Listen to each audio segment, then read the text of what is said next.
welcome. I'm Nick Spicer, the moderator of our next panel, which is entitled Collaborate to Innovate, Coming Together to Boost Competitiveness. What does that mean? A lot of words.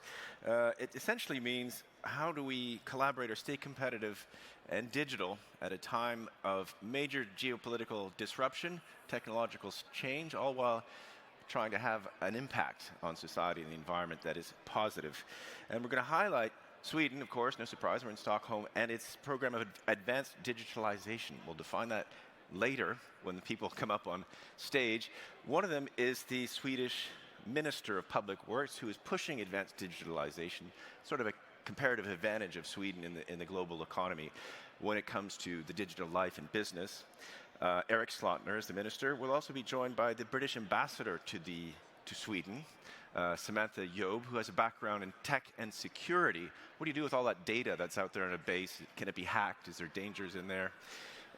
Pontus de Laval, who's the former chairman at the Wallenberg Autonomous System and Software Program. A lot of words. He'll explain more what that was all about. And finally, from Volvo Group, the part that makes the big trucks and vehicles and is making them electric and more environmental, Helene Niklasson will be joining us. So let's give them a little round of applause for the people who are out there. They'll be joining us soon.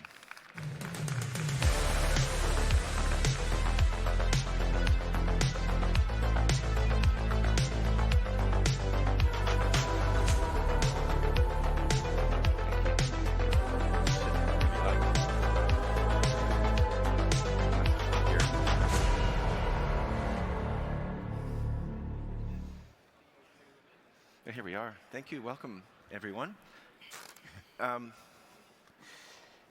Collaborate to innovate.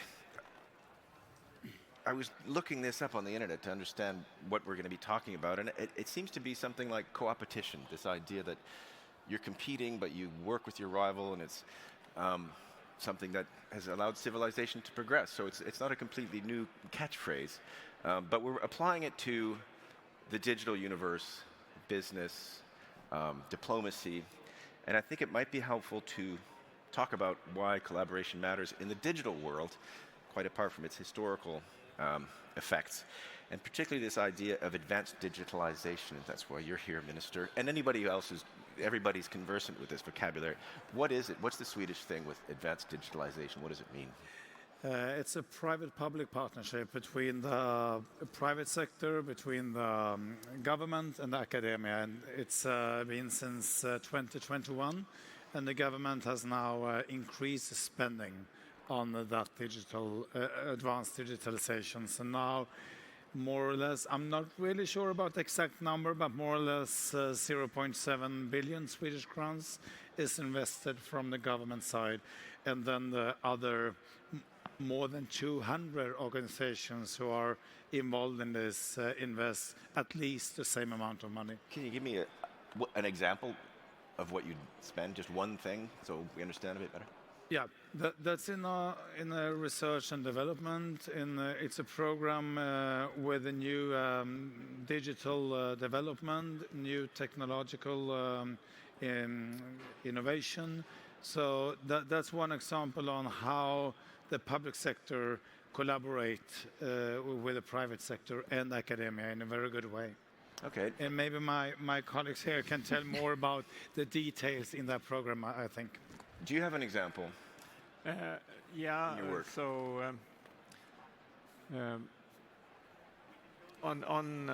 I think we have two major efforts in Sweden. Yeah. When it comes to digitalization. One is on the academic side, it's the WASP program. That's an initiative from the Wallenberg Foundation. I used to share that program as well. And here, it's really a bottom-up approach where the researchers set the research agenda. But in that program, we have set up also mechanisms for collaboration between academia and industry. So we have like industrial PhDs where talented people in industry can take a PhD on working hours. And then we also have research arenas where the foundation funds some of the research infrastructure necessary for collaboration between industry and academia. Advanced Digitalisation program is more of a top-down approach on higher TRL levels.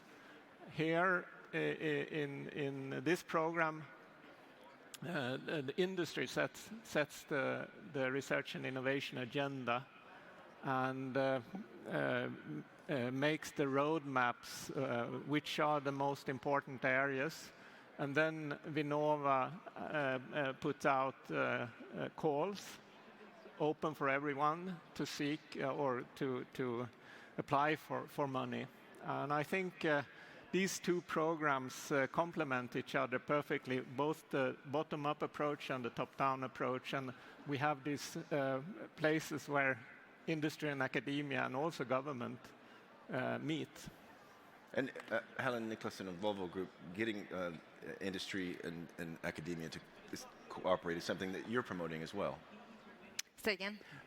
Getting industry and academia to work together is something you're doing at Volvo Group, is that right? Oh, yes, a lot. So, you know, the theme and what many people have been talking about here today is the importance of collaborating and, to your point, the partnerships that are being created when you work together.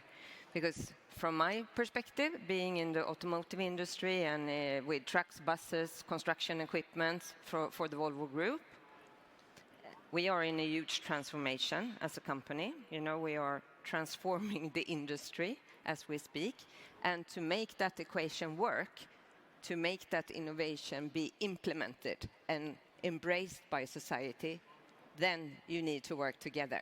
So it's other industries, it is academia, but there are so many stakeholders that need to join forces. So the theme collaboration partnership is really key. And a particular challenge was electric vehicles, a new technology, I think you were telling me.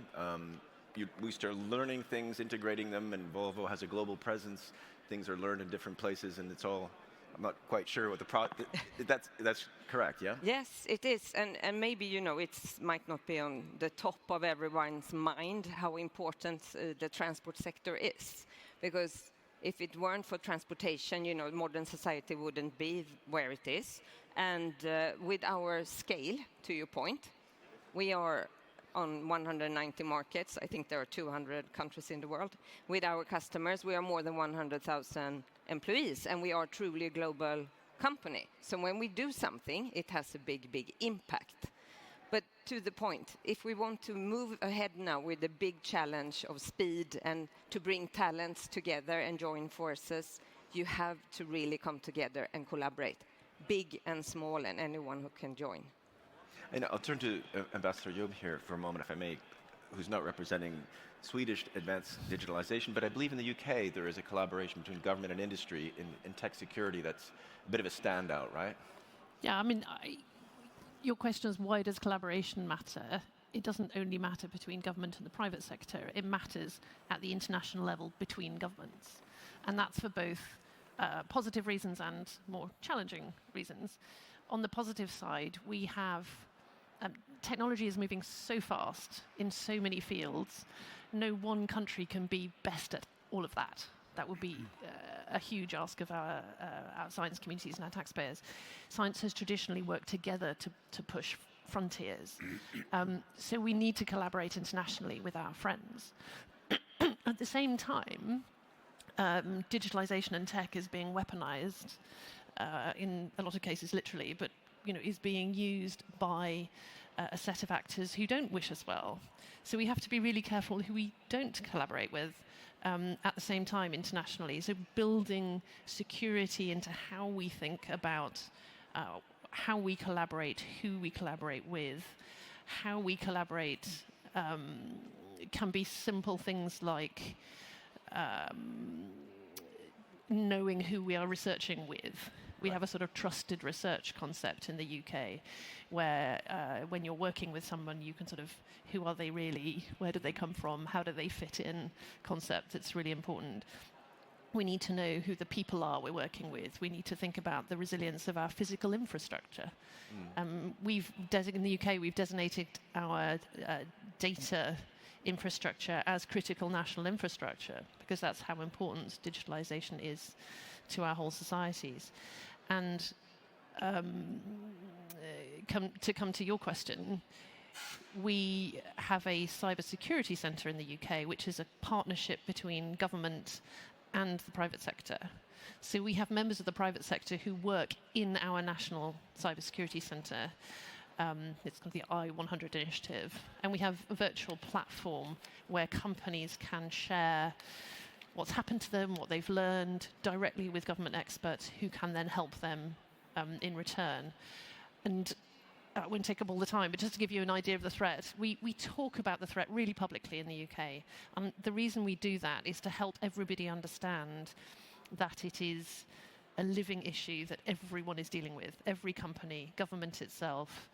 The report for our National Cybersecurity Centre, NCSC, for 2024, there were nearly 2,000 attacks logged by them against the UK, of which 347 were about data exfiltration or extortion. People want our data, and they're using technology to get it, and that lowers the bar. I'd like to stick with you, Please. Ambassador, if I may. I couldn't give Ambassador Jobs' entire CV, but you were the Director of Defence and International Security at the Foreign Commonwealth, I'm Canadian, and Development Office. Ministry. Yep. Office, sorry. So there's a bit of a James Bondian tenor to some of the ambassador's comments. So I'd like to continue with that. When you're talking about threats, digitalization, all of our stuff is in a cloud. Huge amounts of data is available on citizens, businesses, and so on. That carries a risk, though, doesn't it? Indeed, it does. And I think our public sometimes think about the cloud as, their data is just sort of floating around. But actually, it's sitting in physical infrastructure. Yeah. And we need to know who's got access to that infrastructure. Is it safe? Is it secure? We've had another cables incident in the news sort of even this morning. So thinking about the infrastructure that supports digitalization is really, really important. And are our people resilient? Do we have the right people? Do they understand the challenges? Do they understand the risks? Do we as a society understand things like cybersecurity risk? The fact that people are trying to steal our data. I bet they're trying to steal Volvo's data. We've gone from an era where we have science and innovation, we have technology people who work as diplomats around the world. And we've gone from an era where science diplomacy is all about making friends and connections and working together and getting us forward as fast as we can, to an era of, actually, that's a competitive bit of geopolitics right now. Right. So who do we work with and how do we work is really, really important at that geopolitical sort of level. Not to labour the point, but yes. Oh, very much so. I was thinking of the Russian scientists who are in trouble sometimes with their collaborations internationally. So we have, Russia's a good case. The Russians have used malware to try to get inside Ukrainian systems and wipe Ukrainian government systems. Well, that's just one example that I can talk about publicly. But it's happening all the time. Yeah. And Minister, is security a concern in your work in advanced digitalization? I know it's wonderful to have people finding new answers by coming together, but is that part of what you think about? It is definitely that will be one of the area or one of the chapters, so to say, in our new digitalization strategy that we will propose this later this spring. So cybersecurity is a very important topic and will become even more. So, we can see cyber attacks every day at different institutions, and how we secure and store data in a safe way is another very, very important topic to build trust in the digital development and in new digital products. Okay, you give me an idea, and I hope this is fair to ask you, since we're going off into the world of spies. Is corporate espionage something that you think about or have to think about when you're coming up with new workflows and Volvo-specific systems? Maybe Pontus, I can ask you, is that something? Oh, maybe you should. As you like. Of course, and you have to not be naive in this, to your point. So, but you still have to collaborate. So it's like a balance, and therefore, I listened to one of the panels yesterday about this specific topic.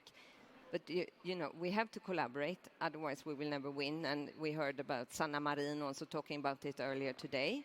The importance, because that is how you drive innovation. But you cannot be naive. So, for example, where we work, we invite a lot of startups to collaborate and co-create with us. But behind that is a big, big framework of contracts and governance. And, so we carefully select who you partner up with. But of course, there is risk in many things. Is this at CampX? Yes. Can you tell us about that, please? Oh, sure, I'd be happy to. And then I have to give a little bit of storytelling. Because at Volvo Group, we are almost 100 years old. And you don't become successful on the market unless you have something to bring. And we have strong and good products. And we are super good black belts in industrialization and commercialization. Really good big industrial machinery.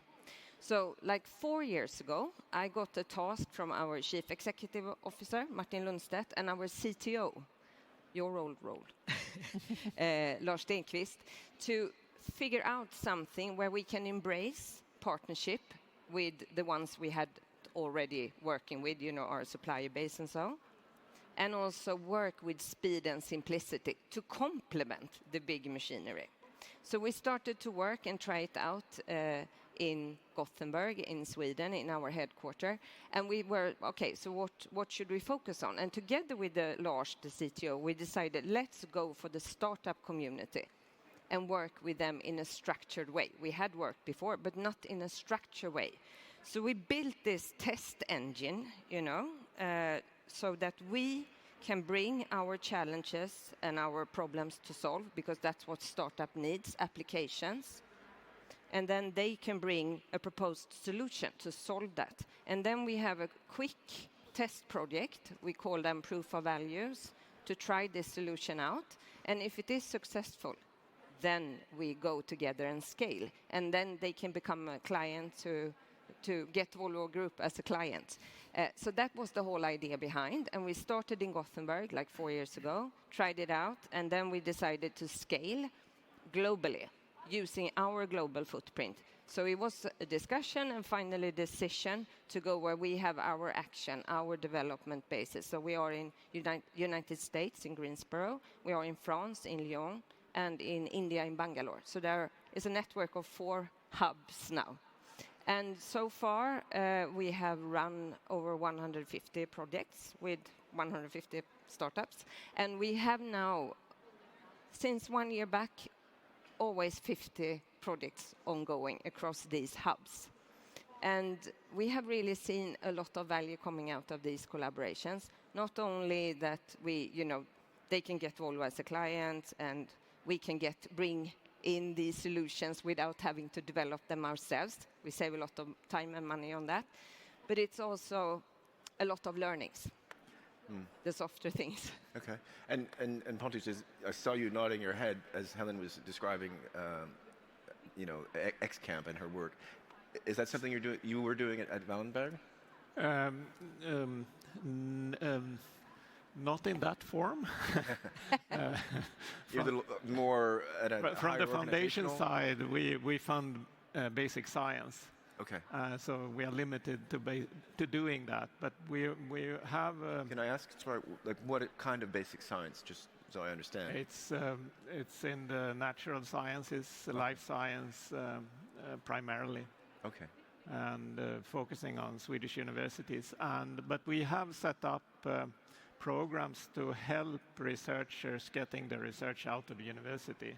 Mm-hmm. So we have a program we call Wallenberg Launchpad where researchers can get funding to build proof of concepts or something like that. So it's they can move into campus, And we actually have examples where researchers have done their first work in the Wallenberg Launchpad and then come to CampX to explore the and I think just to where it's really a win-win, and it was very important when we set it up. It had to be fair and it had to create win-win situation, because we have this industry knowledge. So a startup who works with us, they understand the application, but also what it takes to do business with a large corporation, then they're much better equipped to survive on the market. I would add also that the majority of your companies in Campex also apply for funding in advanced digitalization. Yeah. So I think our program gives great support to your companies as well. Yes, and that's the beauty of it, when we come together, and to the point of investing in this future, that it's an investment from the government, but it's also the industry coming together and join forces here. So we invest together. We're a small country, but this is what we are really good at, collaborating and getting things done. So just to give you a feeling, in advanced digitalization, we spend some roughly 50 million euros per year in government funding. The industry funding that adds on to that is roughly twice. So, and I think that's a good proof of that industry really are interested in the programs or projects that they run within the program.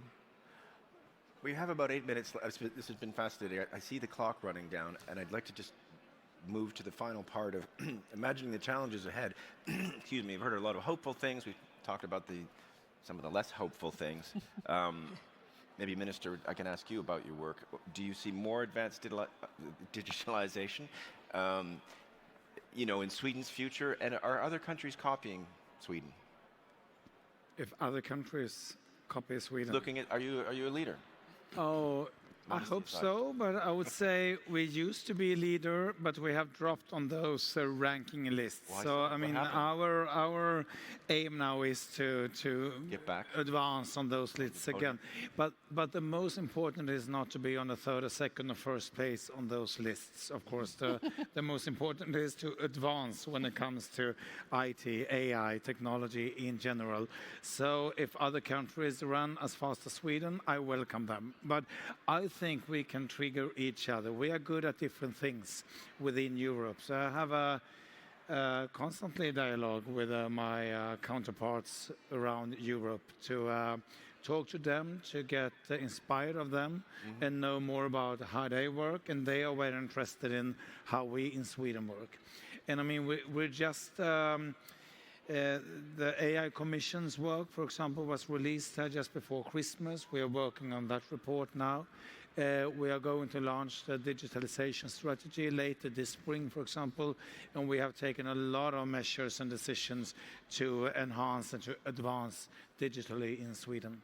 And Ambassador Job, if I may, collaboration in the future with your security experience and in your role as ambassador, is the West going to be able to continue collaborating given some of our rifts amongst allies, do you think? Is that a thing? I'm not speaking in a professional capacity, but could one imagine it becoming difficult? Yeah? Because nation states think about what's in their national interest, and what's in their national interest in the critical technology sectors is to move quickly, is to be able to collaborate, to be at the cutting edge. And as we heard, that happens by collaborating. We've got a few things, just a couple of examples of what's happening now that'll take us further into the future. One is Horizon Europe. So the new-ish British government is very keen to be closer to the EU, to be collaborating through Horizon in all the arenas, not to have those closed down and sort of closed off to us as the UK, but to be really involved and to be able to work through those as much as possible.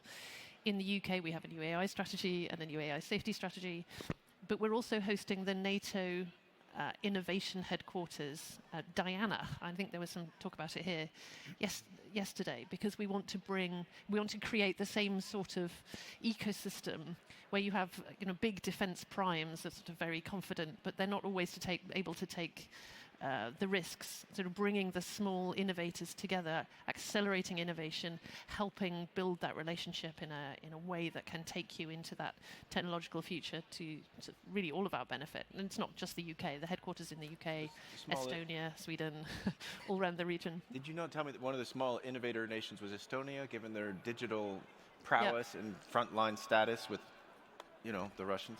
Yep. So they are the co-headquarters with us, Yeah. but there are satellites all around. There's all kinds of all around little these. pockets of knowledge. And Very much right, so. We want to okay. bring them together. And if I may come to you, Pontus, what challenges ahead for advanced digitalization do you see? What obstacles might there be? Yeah, that's a good question. Why? I don't mean to be yeah. I think we've had a good start in the program. Yeah. We have a great interest when we put out our calls. It's almost too many that seeks. So maybe that's an issue that the percentage that actually get funding is a little bit low today. So more money, of course. But we have doubled it during this period of mandate. I think also we have a challenge to attract the small companies. I think we have very good interest from big companies in the program, but how to attract SMEs, of course,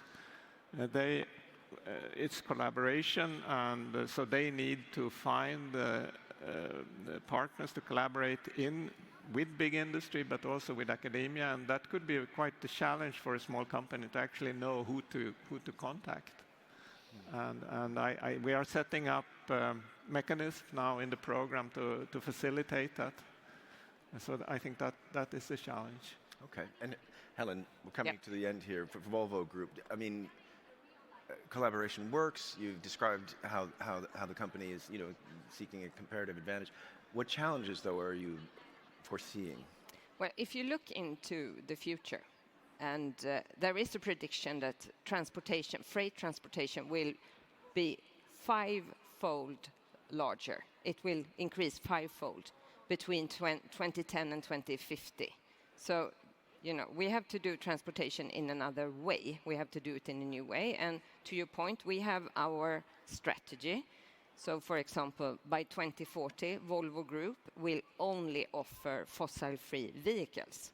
And we are betting on this heavily. So we have not only betting on electrification, because it's true. We have fuel cell electric powered by hydrogen. We have a battery electric, and we have internal combustion engine, but with fossil-free fuel. But that ambition, that is our strategy.